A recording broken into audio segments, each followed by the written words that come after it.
అనిపిస్తుంది? అంటే 5 months complete అవుతుంది, ఎలా ఉంది? గతం కంటే ఇప్పుడు బాగుందా, గతమే బాగుందంటారా? సార్ నిజం మాట్లాడుకుందాం. లెక్క ప్రకారం అయితే అందరూ మనుషులే. ఓకే. కాకపోతే పార్టీల వర్గాలు అనేది దాన్ని బట్టి నుంచుంటారు. మనసు అనేది అందరూ ఒకటే. అయితే పరిపాలన వచ్చేసరికి గత పక్షాన జగన్మోహన్ రెడ్డి గారు చేసింది పరిపాలన చాలా బాగుంది. పిల్లలకు కానీ స్కూల్స్ అవి జనరేషన్ కానీ ఎడ్యుకేషన్ కానీ వాళ్ళు నడిపించడం కానీ అంతా బాగుంది. ఇప్పుడున్న పరిపాలన ఇంకా 5 నెలల గడిచింది కాబట్టి ఇంకా వెయిట్ అండ్ సీ చూడాలి. ఇప్పుడు దాకా బాగానే చేశారు చంద్రబాబు నాయుడు గారు. మొన్న సింగనారం వరదలు కానీ పైపుల రోడ్డు ప్రకాశం వరదలు నిండిపోయినప్పుడు కూడా చంద్రబాబు నాయుడు గారి కర్తంలో బాగానే జరిగింది. ఇంకా ఏడాది సంవత్సరాలు ఉన్నాయి కాబట్టి వేచి చూడాలి. ఉప ముఖ్యమంత్రి గారు పవన్ కళ్యాణ్ గారు ఉన్నారు, ఆయన పనితీరులు ఎలా ఉన్నాయి? ఆయన ఇప్పుడు లెక్క ప్రకారం అయితే పవన్ కళ్యాణ్ కుమార్ గారు ఫీల్డ్ ఇంకా దిగాలి జనాల్లోకి. అంతకుముందు మరి నుంచోడానికి తిరిగారు, గెలిచిన తర్వాత కూడా తిరగాలిగా బాగా. అది నా అభిప్రాయం. గత ప్రభుత్వాలు 11 సీట్లు రావడంతో ప్రతిపక్ష హోదా దక్కలేదన్న, అసెంబ్లీకి రాకపోవడం జరిగింది. ఒకవేళ వచ్చేటట్టు అయితే మైక్ ఇచ్చి మాట్లాడిచ్చే అవకాశం ఇస్తేనే వస్తామని చెప్పారు, అందుకే రాలేదు. అది తెలిసిన విషయం అందరికీ. సో ఇప్పుడు చూసుకున్నట్లయితే ఎలా అనిపిస్తుంది అన్న? అంటే 2.9 లక్షల చిల్లర కోట్లే బడ్జెట్ అంటున్నారు, కానీ కేటాయించిన శాఖలు అన్నీ కూడా చాలా తక్కువ కేటాయించారంటున్నారు. అంటే లోటు బడ్జెట్ వల్ల వాళ్ళు అది కూడా వచ్చే మార్చి వరకు ఎలా అనిపిస్తుంది అన్న జనరల్గా? అసలు జనరల్గా లెక్క ప్రకారం అయితే లోటు బడ్జెట్ అయినా వాళ్ళు మంత్రులు కానీ వీళ్ళు పవన్ కళ్యాణ్ గారు చంద్రబాబు గారు కూటమి ఉద్దేశం కాబట్టి వాళ్ళది కూటమి కూడా జనరల్ తక్కువ బడ్జెట్ అయినా వాళ్ళు మంచిగా చేసుకొని ఈ యొక్క ప్రభుత్వాన్ని ముందుకు నడిపించడానికి సహాయపడుకుంటారు.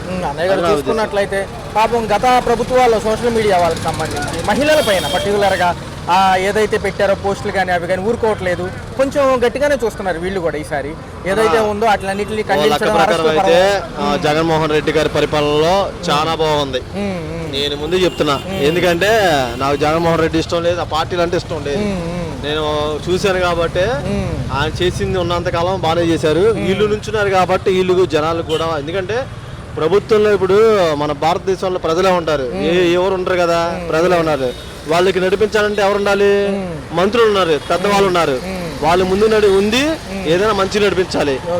అది ఏదైనా మంచిగా నడిపించాలంటే అన్నిటికీ వర్తిస్తుంది. అదన్నా. థ్యాంక్ యూ అన్నగారు. లాస్ట్ విషయం, వాలంటీర్ల సెక్షన్ మళ్ళీ పునరాలోచించి తీసుకునే చర్చల్లోకి వస్తే బాగుంటుందని వాళ్ళు అంటున్నారు. ఎలా చూడాలంటే 10,000 ఇవ్వలేకపోయినా వీళ్ళు చెప్పారు కాబట్టి 5,000 ఇచ్చినా తీసుకుంటాం. నా లెక్క ప్రకారం ఒకటన్నా, వాళ్ళు డిగ్రీలు కానీ పీజీలు కానీ బాగా చదువుకుంటూ ఉన్నారు మన భారతదేశంలో, కానీ ఉద్యోగాలకు ఒక్కరు కూడా లేరన్నా. ఎక్కడెక్కడో వైజాగ్ లో కానీ హైదరాబాద్ లో సాఫ్ట్వేర్ ఉందన్నారు. అదే సాఫ్ట్వేర్ మన విజయవాడలో పెట్టొచ్చు కన్నా. మన విజయవాడలో పెడితే మన లాంటి వాళ్ళు బాగా చదువుకునే వాళ్ళు ఉన్నారు. చెప్తున్నా, వాళ్ళ మీద కోపం లేదు, వాళ్ళ మనుషులే అంటున్నాను చెప్తున్నా కదా. జస్ట్ పార్టీల వర్గంగా పెద్దవాళ్ళు, వాళ్ళు అందరు మనుషులే, పార్టీ వర్గంగా పెద్దవాళ్ళు. వాళ్ళు అదే సాఫ్ట్వేర్ మన విజయవాడకి ఎందుకు రాదు? ఇక్కడ వస్తే మన యూత్ వాళ్ళు కానీ యవనస్తురాలు వీళ్ళందరూ కానీ బాగా చదువుకొని సాఫ్ట్వేర్ లో జాబులు జాయిన్ అయ్యి అప్పుడు మన విజయవాడ ఇంకా పాపులర్ అవుతుంది కదన్నా. ఇప్పుడు నా మాట అదన్నా, వీళ్ళు వచ్చారు కాబట్టి అది చేస్తే చాలా బాగుంటుంది. ఈ విషయం చూసుకుంటే ఉపాధ్యాయుల పోస్టుల భర్తీ కోసం డిఎస్సి ప్రకటించడం జరిగింది. ఈయన పదవీ స్వీకారం అనంతరం ముఖ్యమంత్రిగా సైన్ చేశారు. డేట్లు దాటవేసుకుంటూ 3, 6 తారీఖులు ఈ నెల దాటిపోయినాయి. అసెంబ్లీ చర్చల్లో చూసుకుంటే మెగా డిఎస్సి అని అన్నారన్న. అయితే ఏంటంటే 10,000 పోస్టులు గతంలో ఉన్నాయి, కాంట్రాక్ట్ ఉద్యోగులు చేసేసింటే 6,000 పోస్టులు మిగిలినాయి. అవి కలిపే 16,347 పోస్టులు దాకా వచ్చినాయి. సో ఎలా ఉండబోతుంది? నియమించుకుంటారా? ఇంకా బడ్జెట్లో టైం పడుతుంది అంటే ఉపాధ్యాయుల భర్తీ గవర్నమెంట్ స్కూల్? ఒక లెక్క ప్రకారం అయితే అన్న, మనం ఏదైనా మాట్లాడుకున్నా ఇప్పుడున్న పరిస్థితుల్లో బడ్జెటే కదా. ఎందుకంటే గత 2 నెలల క్రితం మనకి వరదలు వచ్చినప్పుడు కూడా చాలా నష్టపోయామన్నా. ఎందుకంటే ఫండ్స్ వస్తున్నాయి అంటారు, ఫండ్స్ వస్తున్నాయి చెప్తున్నాం, వాళ్ళకి ఫండ్స్ వస్తున్నాయి. అవి ఎలా ఖర్చు పెట్టాలి కూడా వాళ్ళకి పెద్దవాళ్ళకి తెలుసు.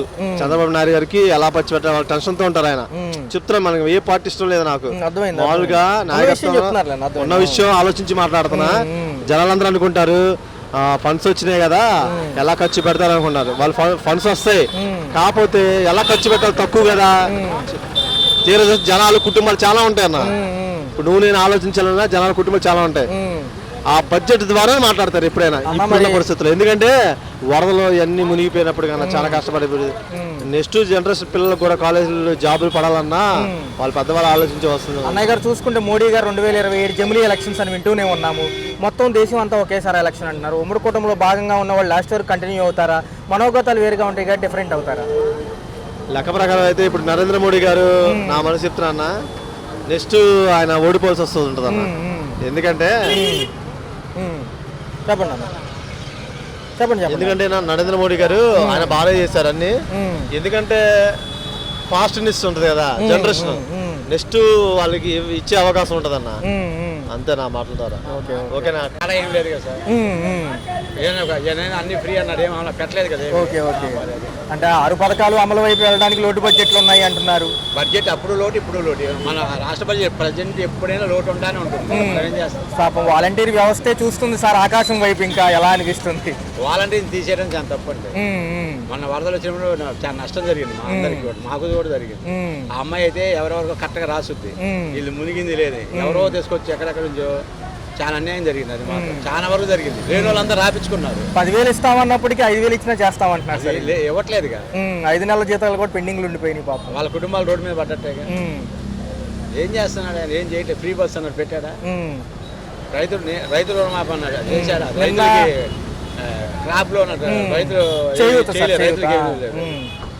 ఈ రైతు భరోసా పథకాలు కూడా రాలేదు సార్. 10,000 కోట్లకి 5,000 కోట్లు ఏదో వచ్చాడు ఎక్కాడు అంతవరకే.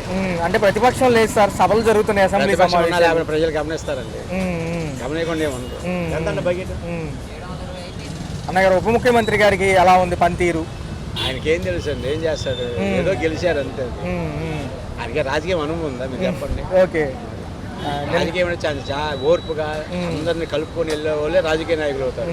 ఓ అరుచుకొని చించుకుంటే నాయకులు అవ్వలేదు. 2.9 లక్షల కోట్లు బడ్జెట్ అంటున్నారు, వచ్చే మార్చి వరకే అంటున్నారు అన్న 2025. ఏది వచ్చినా ఇప్పుడు మందు అన్నారండి, మందు ఏమైనా తగ్గింది మీరు చెప్పండి? మందు ఒకేలాగా ఉంది, అప్పటికి ఇప్పుడు ఒకేలా అయ్యే రేట్లు అమ్ముకుంటున్నారు, తగ్గుద్దాం ఇసుక అన్నారు, అలాగే ఎక్కువ రేట్లు అమ్ముకుంటున్నారు. కానీ తగ్గింది ఏముంది సార్ మీరు చెప్పండి? ఓకే. సామాన్యుడి పరిస్థితి ఏంటంటే? సామాన్యుడు ఏం లేదు, అన్నా క్యాంటీన్ 5 రూపాయలు పోయినా తింటాం, 50 మంది తింటారు, 500 మందికి బిల్లు రాసి పెట్టుకుంటారు.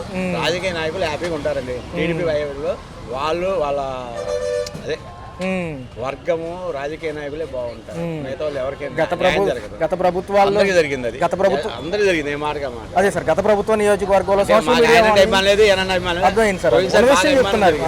వ్యాధులు చెప్తున్నారు సార్. ఆయన ఎవరికైనా ఇచ్చేసారు, వాళ్ళని చూసి కట్ అయితే లేదు. అది ఫైనల్ గా ఎలా ఉంటుంది సార్? 5 ఏళ్ళు ఎలా ఉండదు? ఈ 5 ఏళ్ళు ఎలా ఉండబోతుంది చెప్పలేదు సార్. ఇప్పుడు ఆయన తెస్తున్నాడు, ఏదో చేస్తానన్నాడు. ఇప్పుడు ఏదో వైజాగ్ లేదు కట్టే అన్నాడు, మరి సూపర్ కట్టాడు. అలాగే అమరావతిలో కట్టొచ్చు కదా, ఒక బిల్డింగ్ కూడా కట్టలేదుగా. అది రియల్ ఎస్టేట్ ఆఫీసర్ కట్టాడు కదా, అది మ్యూజియం చేస్తామంటున్నారు కదా సార్ మొన్న. ఏదన్నా చేసుకుని సార్, అంత అద్భుతంగా కట్టాడు. ఆయనే అన్నాడు కెనడా కట్టారని, అదే ఇక్కడ కట్టొచ్చు అమరావతిలో. ఆయన వెళ్ళడుగా, ఇక్కడ కట్టుంటే తాత్కాలికం అని చెప్పి వేల లక్షల కోట్లు తినేసావు, ఏం ఉపయోగం అని నేను అది చెప్పాను.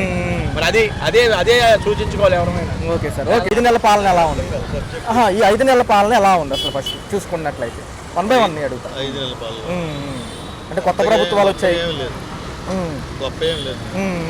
6 పథకాల గురించి మన 11వ తారీఖు అసెంబ్లీ సమావేశాలు మొదలయ్యాయి. అయితే ఏంటంటే ఈసారి 11 స్థానాలు దక్కడంతో ప్రతిపక్షం లేదు, వైఎస్ఆర్సీపీ లేదు. ఎలా అనిపిస్తుంది నీకు? ప్రతిపక్షం లేదు కానీ ప్రజలే ప్రతిపక్షంగా ఉంటారు. ప్రజలే ప్రతిపక్షం, ప్రజలు ఏదో నిర్ణయిస్తారు, ప్రజలే ప్రతిపక్షం. అంటే స్పీకర్ గారు ఈయనకు హోదా ఇచ్చి మైక్ ఇచ్చి మాట్లాడిస్తే ఇవ్వాలి, ప్రశ్నించేవాడికి ఇవ్వాలి. ఓకే, ప్రతిపక్షం ఇవ్వాలి. ఓకే, అది లేదని వీళ్ళు రాలేదంటున్నారు. ఎలా ఉండబోతుంది? అంకిలిగా అది కావాల్సింది. మనిషి ఎటువంటి వాడు, ఎలా ఉంటాడు, ఏంటి, ఎలా ప్రశ్నిస్తాడని నిర్ణయించేది ప్రజలు కదా. ప్రజల పక్షాన్ని నిలబడతాడు ఆయన, అందుకే ప్రజల ప్రతిపక్షం. 2.9 లక్షల కోట్లు బడ్జెట్ అన్న. అయితే ఏమైందంటే గతం కంటే 47 లక్షలు ఎక్కువ చూపించినప్పటికీ శాఖలు చాలా తక్కువ ఇచ్చారు లోటు బడ్జెట్. చూపిస్తారా లిస్టర్ రాజ్యం? అంతకు ముందు డబ్బులు పథకాలు ఇచ్చారు జగన్ అంటే, ఆ డబ్బు సొమ్మ ఈ డబ్బు సొమ్ము అన్నారు. మరి ఎవడబ్బు సొమ్ము అని ఇంతవరకు ఇవ్వలేదు, ఎవరికి ఏది ఇవ్వలేదు కదా. ఎలా ఉందన్న మరి చూసుకుంటే ఏమైపోయినాయి, ఎక్కడికి వెళ్ళిపోయినాయి? అంతకు ముందు కంటే ఇప్పుడు బడ్జెట్లు ఎక్కువ పెట్టారు కదా. ఈ డబ్బులు ఎక్కడికి వెళ్ళిపోయినాయి? రోడ్లు వేసారా, ఏమన్నా ప్రాజెక్టులు తెచ్చారా, ఏమన్నా కట్టారా పోలవరం? ఏం లేదు కదా. మరి ఈ డబ్బులు ఎక్కడికి వెళ్ళినాయి? Okay okay okay. మరి ఎలా ఉందన్న పవన్ కళ్యాణ్ గారు ఉన్నారు. జగనిస్తేనో సింగపూర్ మలేషియా అది అయిపోద్ది, బొబ్బర్ లంక అయిపోద్ది, ఆ లంక అయిపోద్ది అన్న. మరి నువ్వు ఇస్తే ఏ లంకలు అవుతాయి? అంతకంటే ఎక్కువ ఇస్తాను, డబుల్ ఇస్తాను. నీ అబ్బగాడు సొమ్మా. పేదవాడి పరిస్థితి ఏంటంటారు? పేదవాడి పరిస్థితి సర్వనాశనం చేసేస్తున్నారు అంతా. 5 ఏళ్ళు కలిసి ఉంటారు, రేట్లు పెరిగిపోయి కొనుక్కోలేక వస్తున్నారు పేదవాడు. ఈ 5 ఏళ్ళు కలిసి ఉంటారంటారా? కలిసి ఉంటారో కలవలేరో, రోజు రోజు లొకలొకలు అన్ని రోజు జరుగుతూ చూస్తున్నాం టీవీల్లో. రోజు జరిగాయి అన్ని. చంద్రబాబుని నమ్మి ఎవరో సక్సెస్ అయిన వాళ్ళు ఎవరు లేరు. అతను అవసరం చేస్తే నట్టేట్లు వదిలేస్తాడు. అన్న వాలంటీర్ల పరిస్థితి అదే అయింది, ఏం చేయమంటారు సార్? వాలంటీర్ల నమ్మించి గొంతు కోసాడు అంతే. నమ్మించి గొంతు కోసాడు. 10,000 ఇస్తామన్నారు, 5,000 ఇచ్చినా చేయడానికి రెడీ అంటున్నారు. అసలు అతని మాటలు ఎవరు నమ్మారంటే 5 నెలల జీతం ఇచ్చిన మావే నమ్మొద్దని చెప్పాడు అతను.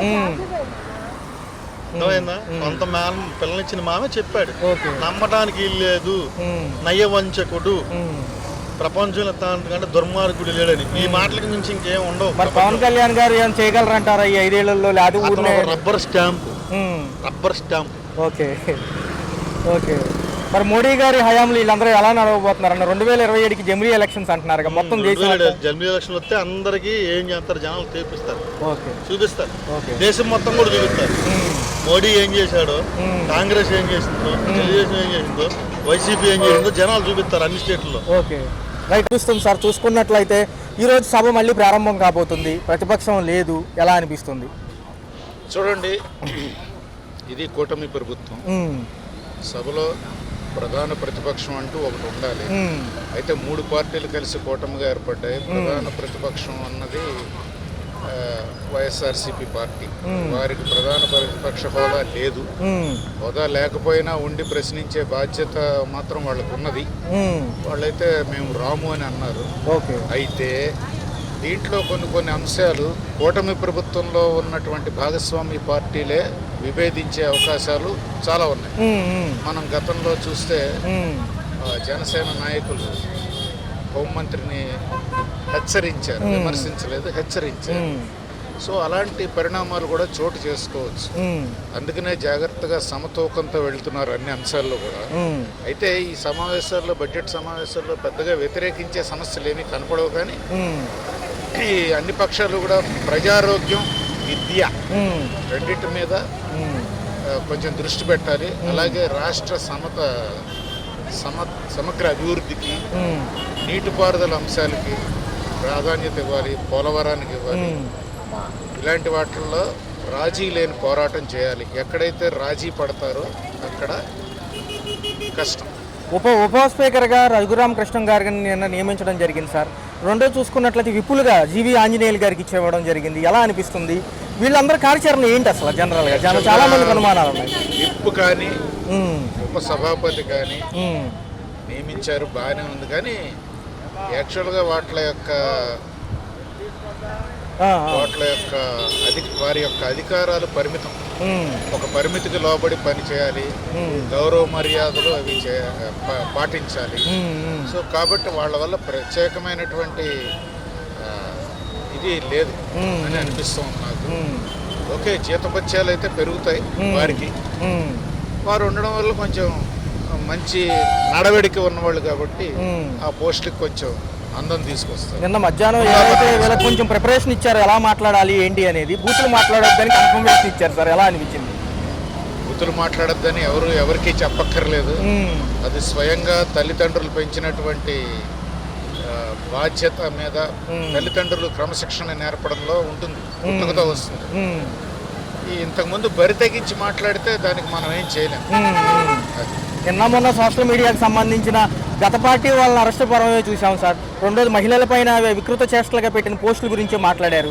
నిన్న పేర్ని నాని గారు అన్నారు, మాజీ మంత్రి, అటుపక్క అంబటి రాంబాబు గారు కూడా ఇదే అన్నారు. మా పైన జరుగుతున్నాయి ఆపండి అంటున్నారు సార్. ఎలా చూడాలి?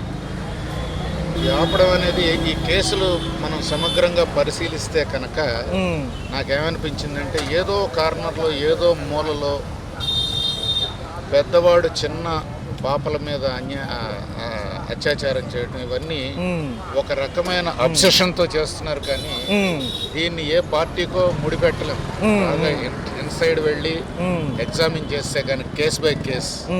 అంతేగాని ఇవన్నీ రాష్ట్రం అనేది చాలా 800 కిలోమీటర్ల విస్తీర్ణంలో పొడవుగా ఉంది 13 జిల్లాల్లో. ఏది ఎక్కడ జరుగుతుందన్నది ఎవరు ఊహించలేరు. చిన్నపిల్లల మీద అత్యాచారాలు జరుగుతున్నాయంటే ఉత్తరప్రదేశ్లో, బీహార్లో, మధ్యప్రదేశ్లో, ఇతర రాష్ట్రాల్లో కూడా జరుగుతున్నాయి. అయితే ఇవన్నీ ఈ సామాజిక మాధ్యమాల్లో ఫారెన్ ఫిలిమ్స్ చూసి పని పాట లేని వాళ్ళు, జులాయిగాళ్ళు, వెగా బాండ్స్ అంటారు ఇంగ్లీష్లో, ఈ వెగా బాండ్స్ వీళ్ళు ఒక రకమైన అబ్సెషన్, చైల్డ్ అబ్యూస్ లేకపోతే చైల్డ్ పోర్న్ చూసి చేయటం మొదలు పెడుతున్నారు నా ఉద్దేశం. సార్ చూసుకున్నట్లయితే 16-17 తారీఖుల్లో ఏదైతే ఉప ముఖ్యమంత్రి గారు పవన్ కళ్యాణ్ గారు మహారాష్ట్ర ఎన్నికల్లో పాల్గొనబోతున్నారు, ఎలా అనిపిస్తుంది? ఆయనకు ఇంకో బాధ్యత అప్పచెప్పారు అమిత్ షా గారు, మోడీ గారు కలిసి. ఎక్కువ తెలుగు సంబంధించిన వాళ్ళు అక్కడ నివసించే ఎక్కువ శాతం ఉన్నారు కాబట్టి వాళ్ళకి అక్కడ ఇస్తున్నాము, ఈయన ఉపయోగించుకుంటున్నాం అంటున్నారు సార్. కూటమి ప్రభుత్వంలో ఉన్నప్పుడు ఇలాంటివి తప్పవు. ఫర్ ఎగ్జాంపుల్ మొన్న లోక్సభ ఎన్నికలు జరిగినప్పుడు ఇక్కడ లోకేష్ గారు చాలా బిజీగా ఉన్నా సరే బీజేపీ నాయకుడిగా పోటీ చేస్తున్నటువంటి కోయంబత్తూరులో ఉన్న నాయకుడికి బీజేపీ అభ్యర్థికి ప్రచారం చేయమని మరి ఆదేశం వచ్చింది. లోకేష్ గారు వెళ్ళారు. అలాగే కూటమిలో ఇది ఉన్నారు కాబట్టి ఒక బాధ్యత, అందులో పవన్ కళ్యాణ్ గారికి ప్రత్యేకమైనటువంటి ఒక బాధ్యత భుజం మీద వేసుకున్నారు కాబట్టి వారి పార్టీ బీజేపీ పార్టీకి కూడా ఆయన కొంతకాలం విధేయుడిగా పనిచేయక తప్పదు. సార్ ఎలా ఉండబోతుంది సార్? మరి చూసుకుంటే 8 బిల్లులు చర్చ కానివ్వండి, చర్చకి రాని అంశాలు కూడా ఇంకా రాబోతున్నాయి. 22 వరకు సభ ఉంది కాబట్టి. ఇందాక చెప్పారు, బిల్లులు చర్చలకు వచ్చినా అపోజ్ చేసేవాళ్ళు ఉంటే దాని మీద ఆలోచిస్తారు. కానీ విత్ ఇన్ ది పార్టీల్లోనే అపోజిషన్ ఉన్నారు కాబట్టి డెఫినెట్గా ప్రజలకు అన్యాయం జరిగితే దాని మీద చర్చ జరుగుతుంది. చర్చ జరిగి దాన్ని విశ్లేషించి ఇది తప్పు అని ఎత్తి చూపిస్తారు. పవన్ కళ్యాణ్ జనసేన నేత మొదటి నుంచి అంటున్నారు, ఆయన ఏమంటున్నారు, అది ప్రశ్నించే తత్వం అంటారు. ప్రశ్నించే తత్వం ఎవరికైనా ఉంది కాబట్టి ఇట్ ఈస్ పాసిబుల్, ప్రశ్నించవచ్చు. Not necessarily be opposition. Okay.